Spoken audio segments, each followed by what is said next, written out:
चलिए बच्चों सॉल्व करते हैं राष्ट्रीय योग्यता आधारित परीक्षा के लिए। राष्ट्रीय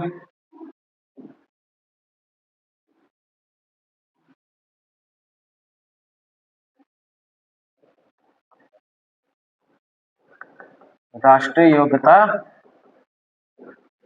आधारित परीक्षा के लिए गणित का कुछ सवाल है, इसको सॉल्व करते हैं। पहला सवाल है कि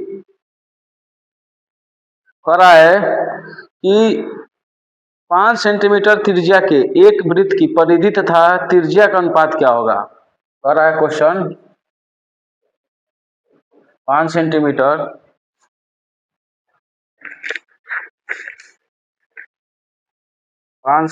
त्रिज्या के 5 सेंटीमीटर त्रिज्या के एक वृत्त की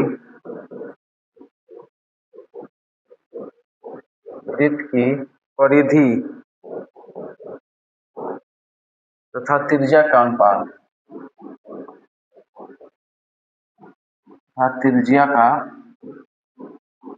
अनुपात होगा। कह रहा है कि 5 सेंटीमीटर की एक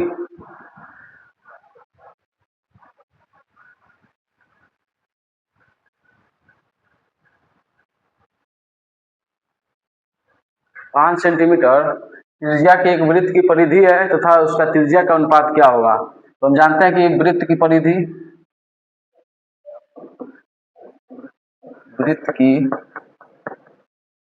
क्या होती है 2 पाई r और ये त्रिज्या क्या है त्रिज्या r। तो इसका अनुपात पूछ रहा है, अनुपात मतलब इन दोनों का आपस में भाग है। तो ये त्रिज्या क्या होता है r से r कट गया, ये हो गया 2 पाई। तो 2 पाई क्या हो सकता है, पहला है प्राकृतिक संख्या, ऑप्शन 1 है प्राकृतिक संख्या। दूसरा ऑप्शन है पूर्णांक संख्या।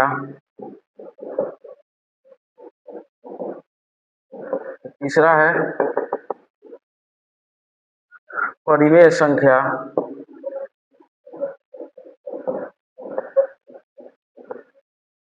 और चौथा है क्या है एक अपरिमेय संख्या।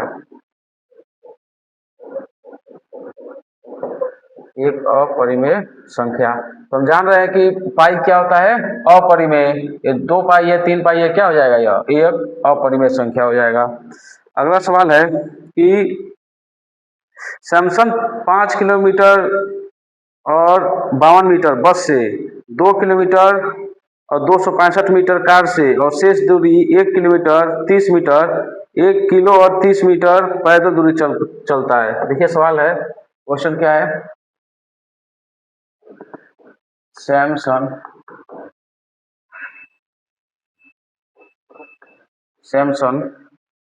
5 किलोमीटर और 52 मीटर किसे चलता है बस से, 2 किलोमीटर और 265 मीटर किसे चलता है कार से। अगला है और 1 किलोमीटर ये किससे चलता है 1 किलोमीटर और 30 मीटर किससे चलता है पैदल। देखिए सवाल है कि सैमसंग नाम का एक लड़का है, वह 5 किलोमीटर और 52 मीटर चलता है बस से, 2 किलोमीटर और 265 मीटर चलता है कार से, 1 किलोमीटर 30 मीटर पैदल चलता है। तो वह कुल कितनी दूरी तय करता है। तो हम जानते हैं कि मीटर को मीटर में और किलोमीटर को किलोमीटर में क्या करेंगे जोड़ लेंगे। ये हो जाएगा 5 किलोमीटर और 52 मीटर। यहाँ ऐसे लिख लेते हैं किलोमीटर, यहाँ पे मीटर। ये क्या हो जाएगा 52 मीटर है, 265 मीटर है, 30 मीटर है और यह है 5 किलोमीटर 2 किलोमीटर 1 किलोमीटर। इसको जोड़ लेते हैं तो ये 0 0 ये हो जाएगा 5 6 2 8 और 5 3 8 10 के शून्य हाथ में 1 और 5 2 7 1 8 1 9। हो जाएगा 9.52 मीटर। 5 किलोमीटर 52 मीटर बस से, 2 किलोमीटर 265 मीटर कार से, एक, हाँ ये 52 यहाँ है, 52 मीटर, 30 मीटर,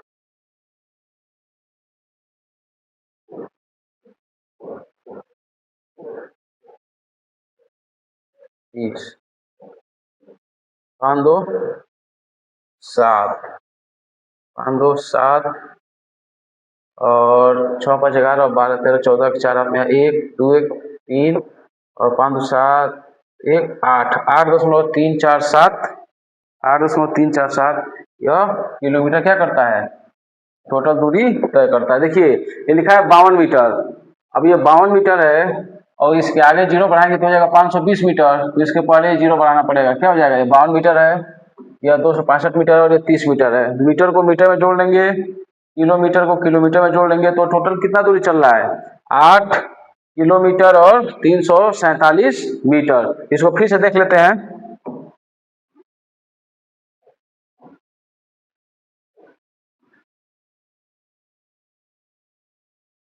फिर से देख लेते हैं।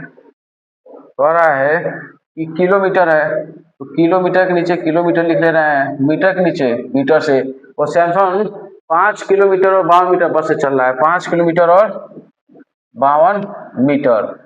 और कार से कितना चल रहा है, 2 किलोमीटर और 265 मीटर, 2 किलोमीटर और 265 मीटर कार से चल रहा है। पैदल कितना चल रहा है, 1 किलोमीटर और 30 मीटर, 30 मीटर, ये 30 मीटर हो गया, जीरो जीरो बढ़ गया, जोड़ लेंगे हो जाएगा 5 2 7 और 6 5 11 12 13 14 के 4 हाथ में 1 2 1 3 और 5 3 8, कितना हो जा रहा है, 8 किलोमीटर और 347 मीटर चल रहा है। अगला सवाल है कि बॉब 3 मीटर चौड़े और 4 मीटर लंबे कमरे के फर्श को वर्गाकार टाइल्स के द्वारा ढकना चाहता है। क्वेश्चन है, बॉब 3 मीटर चौड़े और 4 मीटर लंबे कमरे के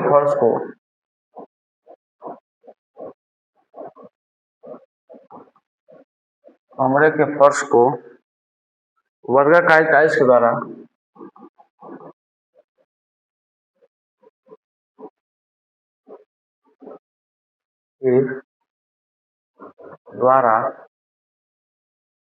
ढकना चाहता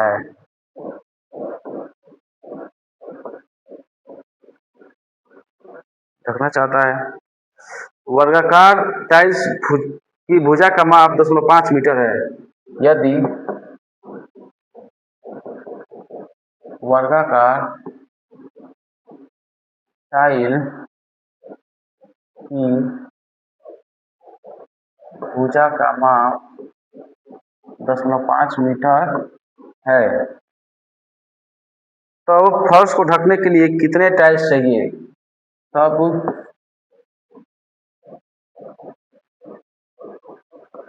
फर्श को ढकने के लिए कितने टाइल चाहिए। देखिए भाई सवाल कर रहा है कि बाब नाम का एक लड़का है और वो क्या करना चाह रहा है कि 3 मीटर चौड़ा और 4 मीटर लंबा एक कमरा है, तो एक कमरा है, ये 3 मीटर चौड़ा है और 4 मीटर लंबा है, और कह रहा है कि इसका फर्श है उसको टाइल्स लगाना चाह रहा है। यदि वर्गाकार टाइल है, एक टाइल है जो वर्गाकार है, वर्गाकार मतलब जितना लंबाई उतना चौड़ाई, एक टाइल है वर्गाकार और उस टाइल का भुजा कितना है, 0.5 मीटर, लंबाई भी 0.5, चौड़ाई भी 0.5, ये सब 0.5 मीटर का है, 0.5 मीटर का है। कह रहा है कि इसको ढकना है, इस टाइल से इस कमरे को क्या करना है, ऐसे ढकना है। जैसे कह रहा है कि कुल कितना टाइल्स चाहिए। तो देखिए भाई, सबसे पहले हम कमरे का क्षेत्रफल निकाल रहे हैं। तो कमरे का क्षेत्रफल हो जाएगा लंबाई गुणे चौड़ाई। लंबाई कितना है 3 मीटर, चौड़ाई कितना है, लंबाई 3 और लंबाई 4 है और चौड़ाई 3 है, 3 चौको 12 मीटर स्क्वायर। अब टाइल्स का निकाल ले रहे हैं। टाइल का एक टाइल का कितना क्षेत्रफल, लंबाई गुणा चौड़ाई, वर्ग है तो भुजा का वर्ग 0.5 गुणे 0.5 हो जाएगा। 5 पचे 25, 2 अंक पर 0.12, यहाँ पे 0.5 मीटर स्क्वायर। ये भी मीटर में है, ये भी मीटर में है। अब कह रहा है ये तो कमरे का क्षेत्रफल हो गया 12 मीटर स्क्वायर और एक टाइल का क्षेत्रफल है 0.25 मीटर स्क्वायर। तो ये कितना टाइल्स चाहिए, तो हम क्या करेंगे, इसका इसमें भाग दे देंगे, हो जाएगा टाइलों की संख्या। टाइलों की संख्या तो कितना हो जाएगा 12/0.25। नीचे दशमलव है, दशमलव हटाने के लिए ऊपर भी 100 से गुणा, नीचे भी 100 से गुणा, 2 अंक पे दशमलव इसलिए 100 से गुणा कर रहे हैं। तो ये ऊपर हो जाएगा 1200 और नीचे हो जाएगा 25। ये है 12 का मैं 100 का गुणा किया था, 12 गुणे 100/25, 25 से कम 25, 25 चौको 100, 12 36, 12 चौको 48। तो कितना टाइल्स चाहिए 48 टाइल्स चाहिए। ऑप्शन नंबर तीसरा। कह रहा है कि एक अगला सवाल है 164 की, यदि दो राशियां x और y अनुलोम संबंधित हैं। अगला है क्वेश्चन, यदि दो राशियां x और y अनुलोम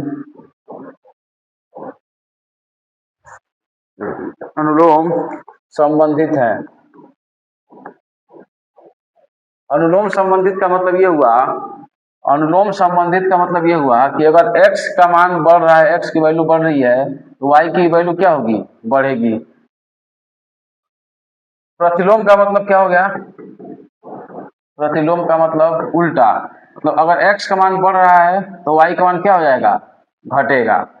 तो अनुलोम में से संबंधित है। अनुलोम का मतलब ये हुआ कि अगर एक राशि का मान बढ़ रहा है तो दूसरे का क्या होगा, बढ़ेगा, अगर एक का घटेगा तो दूसरे का भी घटेगा। तो कह रहा है कि x प्लस वाई का मान अचर है, x प्लस वाई का मान, 4 ऑप्शन है, पहला का मान अचर है, ये एकदम गलत है। ये क्या, x और y को हम जोड़ते जाएंगे तो ये बदलेगा नहीं, ये तो बिल्कुल इसका मान बदलता जाएगा। दूसरा, x माइनस वाई का मान अचर है, x माइनस वाई का मान अचर है, मतलब ये भी कांस्टेंट है, नहीं ये भी नहीं, गलत बात है। तीसरा, x गुणे वाई का मान अचर है, x गुणे वाई का मान अचर है, यह भी विकल्प एकदम गलत है, यह कोई भी अचर रहने वाला नहीं है। चौथा विकल्प है x बटा वाई का मान अचर है, तो यही क्या होगा, सही है, इसी का मान क्या हो जाएगा, सही हो जाएगा। अगला सवाल है कि राजू के पिता की आयु राजू के आयु की 3 गुने से 5 वर्ष अधिक है। सवाल कर रहा है राजू के पिता की आयु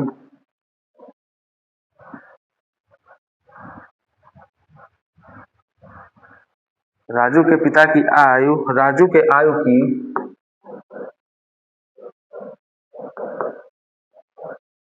राजू के आयु की 3 गुने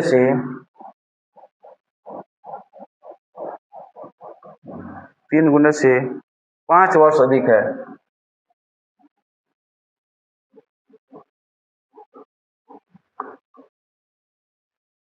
यदि पिता की आयु 44 वर्ष है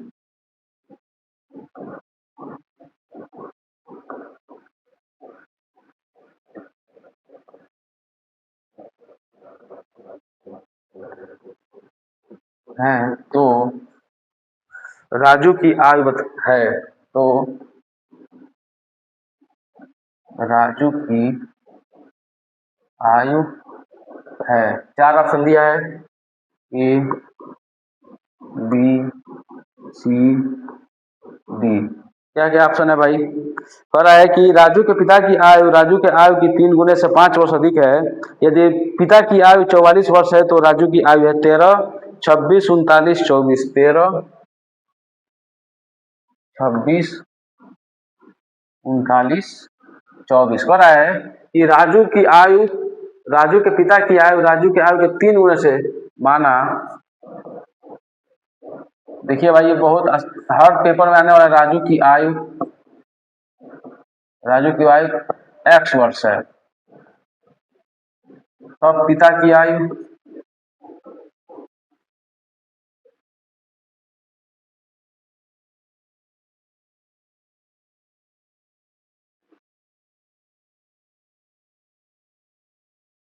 पिता की आयु पिता की आयु कितनी जाएगी? राजू के आयु की 3 गुना। राजू की आयु है x, इसका 3 गुना से 5 वर्ष क्या है?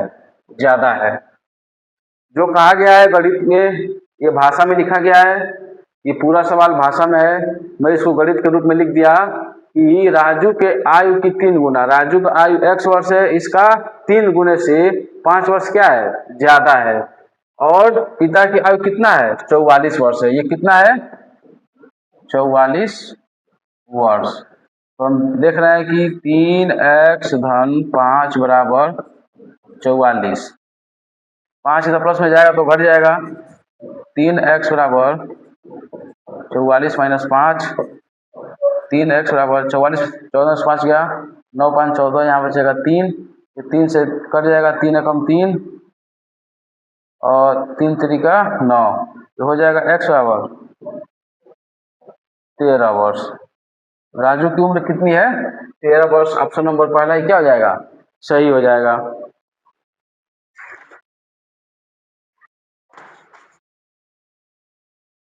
अगला कह रहा है, यदि कोई धन साधारण ब्याज की दर से 5 वर्ष में दोगुना हो जा रहा है। अगला सवाल है कि यदि कोई धन, ये राष्ट्रीय योग्यता आधारित परीक्षा में पूछा गया प्रश्न है और ऐसे ही प्रश्न बहुत सारे प्रतियोगी परीक्षाओं में पूछे जाते हैं, तो इन सब सवालों को लगाना बहुत जरूरी है, आना भी चाहिए। यदि कोई धन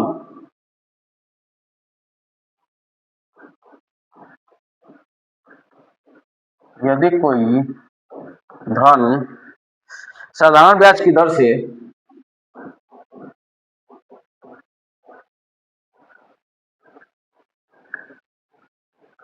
साधारण ब्याज की दर से 5 वर्ष में दुगुना हो जाता है।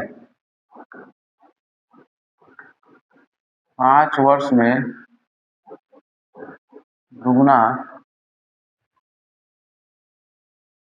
हो जाता है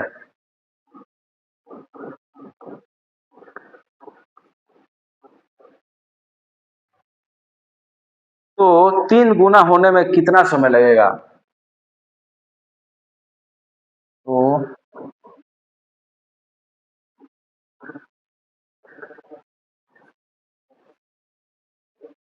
तो 3 गुना होने में कितना समय लगेगा? देखिए भाई, ये साधारण ब्याज का प्रश्न है। यदि कोई धन साधारण ब्याज की दर से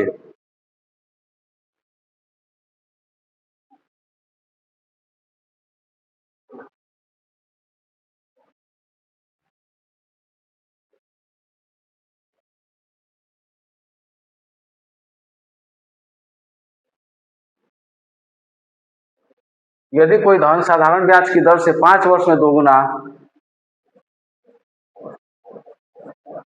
5 वर्ष में 2 गुना, तो 3 वर्ष में कितना गुना हो रहा है? 3 गुना। यही पूछ रहा है कि वह कितने वर्ष में 3 गुना हो जाएगा। तो इसको सॉल्व करते हैं।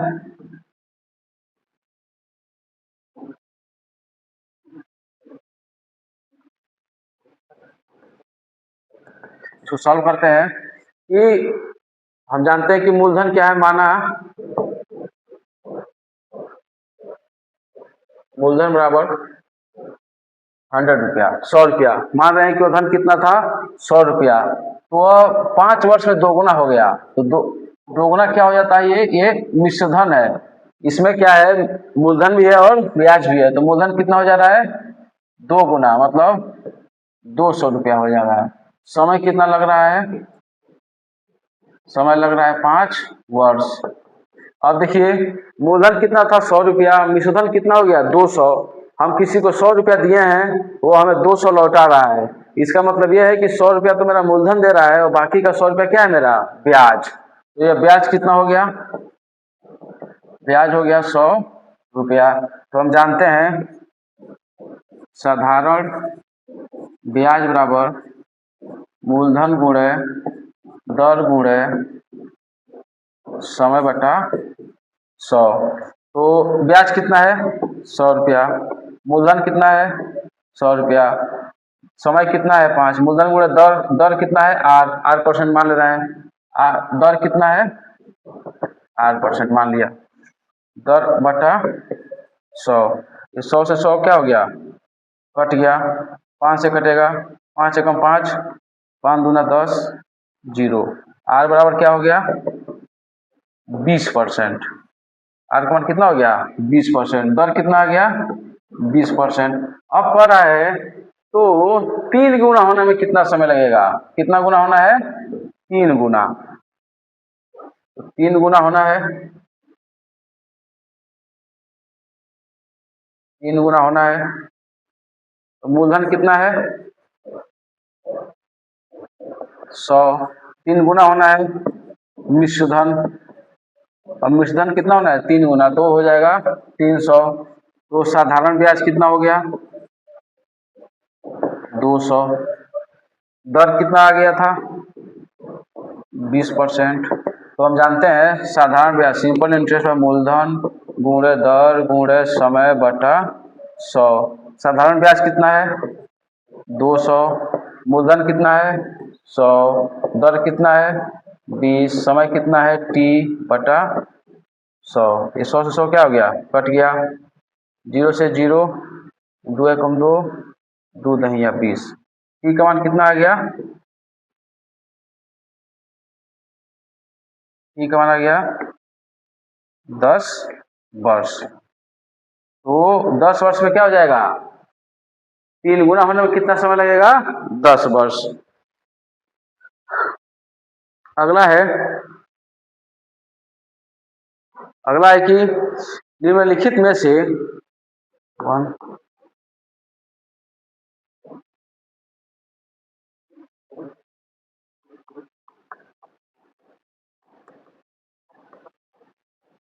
निम्नलिखित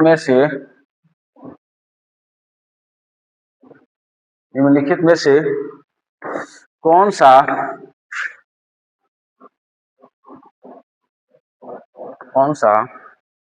एक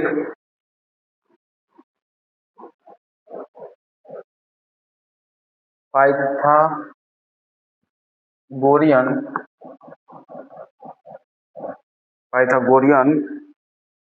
ट्रिपलेट नहीं है।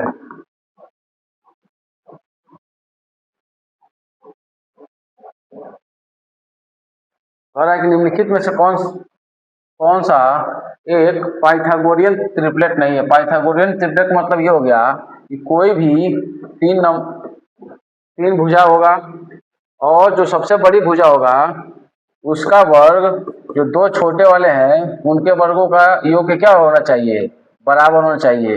अगर ये बराबर है तो यह पाइथागोरियन ट्रिपलेट है। और अगर सबसे बड़ी भुजा का वर्ग बाकी 2 छोटे छोटे भुजाओं के वर्ग के बराबर नहीं है तो यह ट्रिपलेट नहीं है। ठीक है, चलिए तो सॉल्व करते हैं। पहला दिया है 8, 6, 8, 10। ऑप्शन क्या क्या है,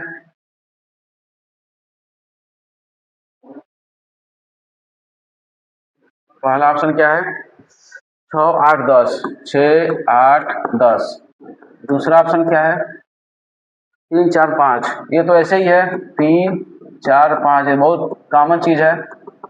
तीसरा ऑप्शन है 5 7 12, 5 7 12, और चौथा ऑप्शन है 5 12 13, 5 12 13। देखिए भाई, कह रहा है कि निम्नलिखित में कौन सा पाइथागोरियन ट्रिपलेट नहीं है। तो इसको हम सॉल्व करते हैं। पहला ऑप्शन लेते हैं, ये 6 8 और 10। सबसे बड़ी भुजा क्या है? 10। 10 का वर्ग करेंगे और दो छोटे छोटे भुजाओं के वर्गों के बराबर आना, योग के बराबर आना चाहिए। ये ट्रिपलेट है, अगर नहीं है तो ट्रिपलेट नहीं है ये। 6 का वर्ग धन 8 का वर्ग, तो 10 कहाँ का 100, 6 के 36, 8 बटे 64, 36 64 100, और ये 100, ये दोनों बराबर आ गए। ये पाइथागोरियन ट्रिपलेट है। ऑप्शन नंबर दूसरा 3 4 5, ये तो कॉमन है, तो देखिए लग रहा है। सबसे बड़ी भुजा 5 का वर्ग बराबर बाकी दो छोटे भुजाओं का वर्ग, 3 का वर्ग और 4 का वर्ग, तो 5 25 बराबर 3 त्रिका 9 और 4 चौको 16, 5 5 25, 3 त्रिका 9, 16 9 25, 25 बराबर 25। ये पाइथागोरियन ट्रिपलेट है। तीसरा ऑप्शन है 5 7 12, 5 7 12। इसको देखते हैं। सबसे बड़ी भुजा 12 का वर्ग बराबर दो छोटे छोटे भुजाओं का वर्ग, 5 का वर्ग धन 7 का वर्ग, तो हो जाएगा 12 का वर्ग 144, 5 का वर्ग 25, 7 का वर्ग 49, ये हो जाएगा 144 बराबर 9 5 14 का 4 हाथ में 1 4 2 6 1 7 74। ये देखिए 144 से 74 है। यह पाइथागोरियन ट्रिपलेट नहीं है। चौथा चेक कर ले रहे हैं। चौथा क्या है?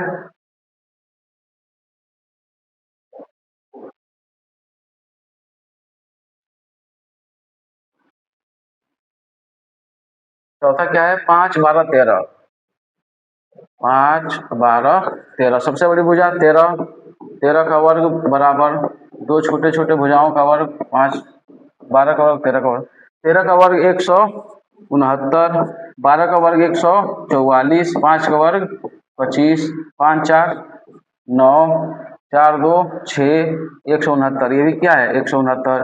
ये ट्रिपलेट है। ये बाकी सब क्या है? ट्रिपलेट है। और यह 5 12 13 ट्रिपलेट नहीं है। इसका मतलब ये हुआ कि 5 12 और 13 सेंटीमीटर या मीटर की माप की जो भुजा है, यह एक समकोण त्रिभुज नहीं बनाएगी। यह एक समकोण त्रिभुज बनाएगी। 6 8 10 ये भी एक समकोण त्रिभुज बनाएगी।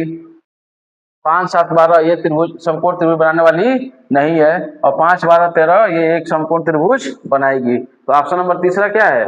ये पाइथागोरस ट्रिपलेट नहीं है। अगला है कि 3 पर 5 घात उसके